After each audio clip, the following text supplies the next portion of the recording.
Hello everyone, welcome to PCS पाठशाला। I hope आप सब अच्छे होंगे, आप सबकी पढ़ाई भी अच्छी चल रही होगी। तो आज की क्लास में हम देखने वाले हैं जीवाणुओं से होने वाले रोग, यानी बैक्टीरिया से कौन कौन से रोग होते हैं और इन्हें याद करने की शॉर्ट ट्रिक देखेंगे हम। इससे पहले हमने कवक और प्रोटोजोआ से होने वाले रोगों को शॉर्ट ट्रिक से याद किया था। अगर आपने वो क्लासेस नहीं देखी हैं तो आप हमारे चैनल पर जा करके देख सकते हैं, उसकी प्लेलिस्ट भी बनी हुई है। ठीक है, तो चलिए आज की क्लास को स्टार्ट करते हैं। तो हमारी ट्रिक है, पंडित ने जीएसटी का टीका कर डाला। क्या है? पंडित ने जीएसटी का टीका कर डाला है। ठीक है, तो इसमें हम याद कैसे करेंगे?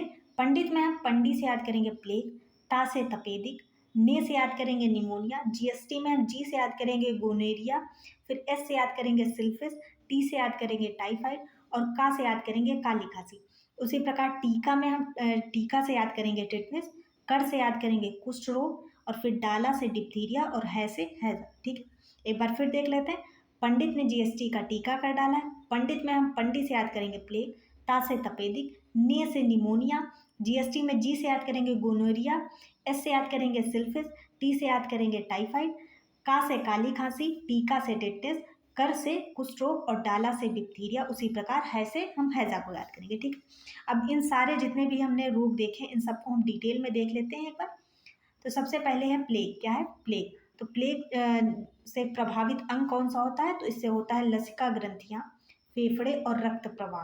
कौन कौन से होते हैं? अगर प्लेग हो जाए तो क्या क्या प्रभावित होता है? लसिका ग्रंथियां प्रभावित होती हैं शरीर की, फेफड़े प्रभावित होते हैं और रक्त प्रवाह जो है वो प्रभावित होता है। ठीक है, इसके लक्षण क्या होते हैं, यानी कौन कौन से लक्षण दिखाई देंगे जिससे हमें पता चलेगा कि प्लेग की समस्या हो रही है? तो इसमें लक्षण होता है बुखार, सिर दर्द, कमजोरी या लिम्फ नोड में सूजन आ जाती है। क्या क्या होता है? बुखार, सिर दर्द, कमजोरी और लिम्फ नोड में सूजन आ जाती है। ठीक है, इसमें कौन सा कारण जिम्मेदार होता है, यानी कौन सा बैक्टीरिया होता है, कौन सा जीवाणु जिम्मेदार होता है? तो ये होता है येर्सिनिया पेस्टिस। कौन सा? Yersinia pestis. ठीक है, फिर प्लेग के बारे में कुछ और जानकारी है। जैसे प्लेग कितने प्रकार के होते हैं? 3 प्रकार के। कौन कौन से होते हैं? ब्यूबोनिक प्लेग, सेप्सिसेमिक प्लेग और न्यूमोनिक प्लेग। कौन कौन से? ब्यूबोनिक, सेप्सिसेमिक और न्यूमोनिक प्लेग। 3 प्रकार के प्लेग होते हैं। ठीक है, 3 प्रकार के प्लेग होते हैं। ये आमतौर पर कृंतकों और उनके पिस्सुओं में पाया जाता है। ठीक है, उसी से ये फैलता है। जैसे कृंतकों और पिस्सुओं से मतलब हो गया जैसे चूहे हो गए या गिलहरियाँ हो गई ना, इन सब से जो प्लेग है वो फैलता है। ठीक है, इन सब के काटने से प्लेग होता है। ठीक है, अगला है हमारा तपेदिक। तपेदिक में क्या होता है? आमतौर पर फेफड़ों को प्रभावित करता है। ये ज़्यादातर अगर तपेदिक हो जाए तो ये आमतौर पर फेफड़ों को प्रभावित करता है, लेकिन ये शरीर के किसी भी हिस्से में हो सकता है। ठीक है, इसके लक्षण क्या होते हैं? लगातार खांसी, 2-3 सप्ताह से अधिक अगर खांसी रह रही है तो हमें तपेदिक की शिकायत होती है, यानी कि टीबी की शिकायत हो सकती है। फिर इसमें बुखार आना, रात में पसीना, थकान, वजन का लगातार कम होना, सीने में दर्द या फिर भूख न लगना, ये सारे जो लक्षण हैं ये तपेदिक के होते हैं। इसमें कौन सा जीवाणु जिम्मेदार होता है? तो वो होता है माइकोबैक्टीरियम ट्यूबरकुलोसिस। कौन सा? Mycobacterium tuberculosis. ठीक है, इसे आम बोलचाल की भाषा में टीबी भी कहा जाता है। क्या कहा जाता है? टीबी। इसे आम बोलचाल की भाषा में हम टीबी कहते हैं। ठीक है, चलिए आगे चलते हैं। अगला है हमारा निमोनिया। क्या है? निमोनिया। निमोनिया में जो प्रभावित अंग होता है वो होते हैं फेफड़े। कौन सा होता है? फेफड़े। इसके लक्षण कौन कौन से होते हैं एक बार वो देख लेते हैं। तो इसके लक्षणों में है खांसी, बुखार या सांस लेने में तकलीफ, थकान, भूख ना लगना, सीने में दर्द, पसीना आना। देखिए, निमोनिया के भी मेजरली वही लक्षण है जो तपेदिक के हमने देखे पीछे। ठीक है, खांसी, बुखार, सांस लेने में तकलीफ, थकान, भूख ना लगना, सीने में दर्द, पसीना आना, ये सारे इसके लक्षण होते हैं। फिर इसमें देख लेते हैं इसमें जिम्मेदार कौन सा होता है जीवाणु। तो इसमें होता है स्ट्रेप्टोकोकस न्यूमोनिया। कौन सा? स्ट्रेप्टोकोकस न्यूमोनिया, जिसे हम न्यूमोकोकस भी कहते हैं। ठीक है, ये एक जीवाणु जिम्मेदार होता है। उसके अलावा हेमोफिलस इन्फ्लुएंजा, मोराक्लेसा कैटरलिस, ये 2 जीवाणु भी इसके लिए जिम्मेदार होते हैं। ठीक है, फिर कुछ प्रकार के निमोनिया को टीकाकरण से रोका जाता है। कौन सा टीका लगाया जाता है वो देख लेते हैं। तो इसमें टीका लगाया जाता है न्यूमोकोकल वैक्सीन। जो कौन कौन सी वैक्सीन लगाई जाती है? न्यूमोकोकल वैक्सीन लगाई जाती है। ठीक है, आगे चलते हैं। अगला है हमारा गोनोरिया। कौन सा है? गोनोरिया। इसमें प्रभावित अंग कौन सा होते हैं? जननांगों में मूत्रमार्ग, गर्भाशय ग्रीवा, मलाशय, आँख और गले, ये सारे अंग जो है इससे प्रभावित होते हैं। ठीक है, इसमें इसके लक्षण क्या होते हैं? मूत्र मार्ग में सूजन या फिर जलन होती है, ये इसके लक्षण होते हैं। इसमें कौन सा जीवाणु जिम्मेदार होता है? तो इसमें होता है निसेरिया गोनोरिया। कौन सा? Neisseria gonorrhoeae. ठीक है, इसे क्लैब भी कहा जाता है। क्या कहा जाता है? इसे आम बोलचाल में क्लैब भी कहा जाता है और इसे सुजाग भी कहा जाता है। अगर कभी एग्जाम में क्लैब या सुजाग पूछ ले तो हम समझ जाएंगे कि ये गोनोरिया के बारे में ही पूछ रहे हैं। ठीक है, ये महिला तथा पुरुष दोनों में हो सकता है। ठीक है, इससे दोनों प्रभावित होता है, महिलाएं भी और पुरुष भी। ठीक है, आगे चलते हैं। अगला है हमारा सिल्फिस। इसमें कौन कौन से अंग प्रभावित होते हैं? तो जननांग, त्वचा, मुंह, गुदा, आंखें, कान, हृदय, ये सारे अंग जो हैं वो सिल्फिस से प्रभावित होते हैं। इसमें लक्षण कौन कौन से होते हैं ये देख लेते हैं। सिर दर्द होता है, सुनने में कमी होने लगती है, लकवा, दृष्टिहानि यानी आंखों से दिखाई नहीं पड़ता, कम दिखाई पड़ता है, जोड़ों और हड्डियों में दर्द, गुप्तांग पर मस्से जैसे उभार होते हैं, छोटे छोटे घाव और पीड़ा रहित छाले। ठीक है, इसमें कौन सा बैक्टीरिया जिम्मेदार होता है वो देख लेते हैं। तो इसमें है ट्रिपोनेमा पैल्डियम। कौन सा है? ट्रिपोनेमा पैल्डियम। ये भी महिला और पुरुष दोनों में हो सकता है। ठीक है, आगे चलते हैं। अगला है हमारा टाइफाइड। इसमें कौन सा अंग प्रभावित होता है देख लेते हैं। तो इसमें प्रभावित होती है आंतें। क्या प्रभावित होती है? आंतें।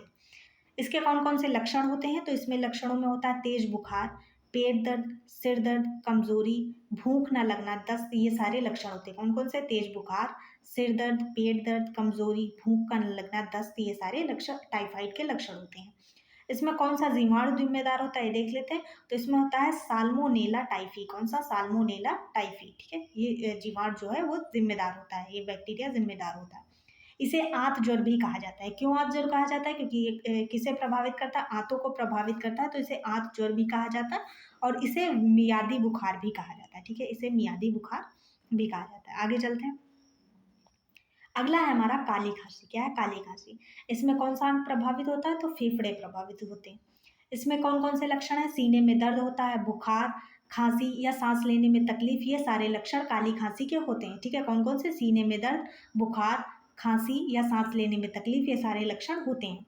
इसमें कौन सा जीवाणु जिम्मेदार होता है? तो वो होता है बोर्डेटेला पर्टुसिस। कौन सा? Bordetella pertussis. ठीक है, बच्चों को इससे बचाने के लिए डीपीटी का टीका लगाया जाता है। कौन सा टीका लगाया जाता है? डीपीटी का टीका लगाया जाता है बच्चों में या शिशुओं में, छोटे बच्चे या जो नवजात शिशु होते हैं उनको टीका लगाया जाता है। यह संक्रमित व्यक्ति के खांसने या छींकने से निकलने वाली बूंदों के माध्यम से फैलता है। यानी किसी को अगर ये काली खांसी है और वो किसी दूसरे व्यक्ति के सामने खांसता है या छींकता है बिना अपने फेस को कवर किए हुए, तो उससे जो निकलने वाली बूंदें हैं उसके माध्यम से ये फैलता है। ठीक है, काली खांसी। आगे चलते हैं। अगला है हमारा टिटनेस। तो टिटनेस में कौन सा अंग प्रभावित होता है? तो इससे प्रभावित होती है हमारी तंत्रिका तंत्र। क्या प्रभावित होता है? तंत्रिका तंत्र। ठीक है, इसके लक्षण क्या होते हैं? बुखार होता है, अगर टिटनेस हो जाए तो बुखार होता है, शरीर में ऐंठन होती है और जबड़ा जो है वो बंद होने लगता है, जबड़े का बंद होना, ये सारे लक्षण पाए जाते हैं इसमें। इसमें हम देख लेते हैं कौन सा बैक्टीरिया जिम्मेदार होता है। तो ये होता है क्लोरोस्ट्रीडियम टेटोनी। कौन सा? क्लोरोस्ट्रीडियम टेटोनी। ठीक है, ये जो बैक्टीरिया है ये जिम्मेदार होता है। इसे लॉकजा भी कहा जाता है। क्या कहा जाता है? लॉकजा भी। और इसे धनु स्तंभ भी कहा जाता है। अगर कभी एग्जाम में लॉकजा या धनु स्तंभ आ जाए तो हम समझ जाएंगे टिटनेस के बारे में पूछ रहा है। ठीक है, लॉकजा तो ज़्यादा नहीं पूछा गया, लेकिन धनु स्तंभ एक दो बार एग्जाम में पूछा गया। ठीक है, तो इसे अच्छे से याद रखेंगे। आगे चलते हैं। अगला हमारा कुष्ठ रोग। क्या है? कुष्ठ रोग। ये इससे कौन सा अंग प्रभावित होता है? त्वचा और तंत्रिका तंत्र। ये सबसे पहले त्वचा पर समझ में आता है। तो त्वचा और तंत्रिका तंत्र इससे प्रभावित होते हैं।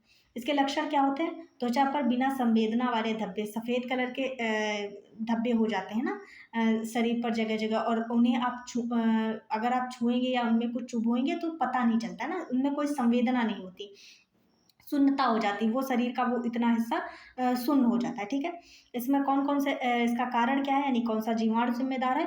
तो ये है माइकोबैक्टीरियम लेप्री। कौन सा है? Mycobacterium leprae. ठीक है, इसे हैंसैंग भी कहते हैं। ठीक है, इसे हैंसैंग भी कहा जाता है। ठीक है, इसे आम बोलचाल की भाषा में कोढ़ कहा जाता है। क्या कहा जाता है? कोढ़। ठीक है, आगे चलते हैं। अगला है हमारा डिप्थीरिया। क्या है? डिप्थीरिया। डिप्थीरिया में क्या होता है? इससे कौन सा अंग प्रभावित होता है? तो इससे श्वसन तंत्र प्रभावित होता है। क्या प्रभावित होता है? श्वसन तंत्र जो है वो प्रभावित होता है। इसके लक्षण कौन कौन से हैं? अगर डिप्थीरिया हो जाए तो इससे सांस लेने में परेशानी होती है, बुखार, गले में खराश, ये सारे लक्षण होते हैं डिप्थीरिया के। ठीक है, फिर इसमें कौन सा जीवाणु जिम्मेदार होता है वो देख लेते हैं। तो जीवाणु है कोरिनी बैक्टीरियम। क्या है? कोरिनी बैक्टीरियम। इसे गला घोंटू भी कहा जाता है। क्या कहा जाता है? गला घोंटू भी कहा जाता है और इसे रोहिणी भी कहा जाता है। अगर कभी एग्जाम में ये दो सारे शब्द मिल जाए तो हम समझ जाएंगे कि डिप्थीरिया के बारे में पूछा जा रहा है। ठीक है, आगे चलते हैं। अगला है हमारा हैजा, और ये जीवाणु से होने वाले रोगों में लास्ट भी है। तो इससे कौन सा अंग प्रभावित होता है? तो इससे आंतें प्रभावित होती हैं। क्या प्रभावित होती हैं? आंतें प्रभावित होती हैं। इसके लक्षण क्या होते हैं? गंभीर दस्त होता है, डिहाइड्रेशन हो जाते हैं, यानी पानी की कमी हो जाती है शरीर में। तो इसमें कौन सा जीवाणु जिम्मेदार होता है? ये होता है विब्रियो कॉलेरी। कौन सा है? Vibrio cholerae. ठीक है। यह दूषित भोजन और पानी से होता है। किससे होता है? दूषित भोजन और पानी से। ठीक है, इसके अलावा इसमें ORS का उपयोग किया जाता है, यानी ORS का घोल दिया जाता है जब दस्त पड़ते हैं, यानी डिहाइड्रेशन की दिक्कत हो जाती है, जो हो जाता है, तो इसमें ORS का घोल दिया जाता है। ठीक है, हमने सारे जितने भी रोग थे जीवाणु से होने वाले सबको देख लिया। एक बार हम ट्रिक भी देख लेते हैं, क्या थी? तो ट्रिक थी हमारी, पंडित ने GST का टीका कर डाला। क्या थी? पंडित ने GST का टीका कर डाला। पंडित में हमने पंडित से याद किया था प्लेग, ता से तपेदिक, ने से निमोनिया, फिर GST था, GST से हमने जी से याद किया था गोनेरिया, S से सिल्फिस, टी से टाइफाइड, का से काली खांसी, टीका से टिटनेस, कर से कुष्ठ रोग, डाला से डिप्थीरिया और है से हैजा। ठीक है, इसकी PDF आपको हमारे टेलीग्राम चैनल पर मिल जाएगी। और अगर वीडियो अच्छी लगी हो तो लाइक करें, शेयर करें और चैनल को सब्सक्राइब करें इसी तरह की आने वाली और भी शॉर्ट ट्रिक्स के लिए। Thank you.